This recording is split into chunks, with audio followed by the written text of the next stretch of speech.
Qalaadii Abbaarorroo kutaa lammaffaa.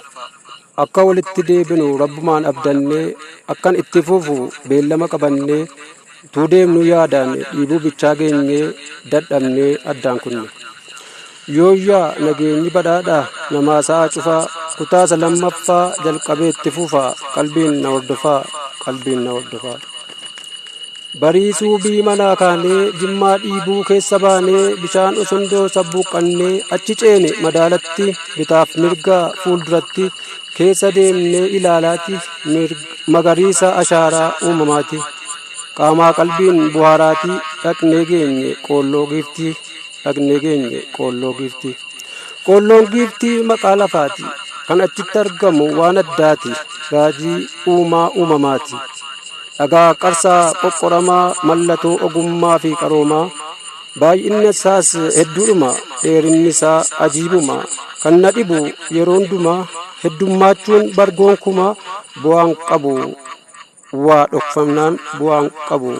dhokfamnaan tokkoon tokkee ta'us kumaa yootti yaadin ilmi namaa gola ofii jijjiiramaaf eenyu dhufee siif eeyyama. Gola kan kee jijjiiramaaf eenyu dhufee siif eeyyama. Sitoof ta'ee kaayyoon cimaa suuta deemaa ijaaramaa malee yoomuu yaadaan dul'oomaa laaltee argaa hin ta'in jaamaa bilchoo ta'i qarsi doomaa. Silas dhagaadhumaa muka ta'ee hin nyaatamu rirmaa hammam ciisuus dantaadhuma. Xiqqoo dabaleera hawwii aduu gadi laallee tabba gidduun bineensa dhokfattee gaaddudduu jawwee faana namaa gaadduu yoomuu ija koo duraa hin baddu.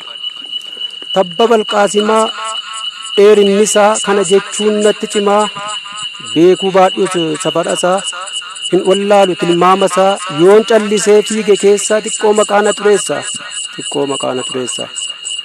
Bosonaan haguugamee hundumtisaa kattaan xaxxa'u hidda keessaa goostal'aatti achi keessaa boy'oo firrisaa culullee fi cuphee gogordhii fi cof'isaa sololiyaa fi illeetti cirrii fi curree shimbirroo cuquliisaa bosonuu fi kuruphee qellejjee fi qerensaa fa'itu jira keessa. Kattaa dhedheeraa kan yaabbachuuf rakkisan baay'ee jira achi keessaa kanneen qaban damma kan dhiisaa. Tolii fi bakkee ganjii abbooyyee fi giixoo bakka oomisha jirbii naaf dhaga'i qalbiin abbootiin duraanii arfaasaa qotanii jirbii facaasanii birraarraa guuranii ija saassa'anii caliidhaan iddanii qanyiitti maranii boffee 30 waanjoo tokkuma jedhamee beekama ogeessatti geeffamee gaabiin dhoofsifatama galatuma.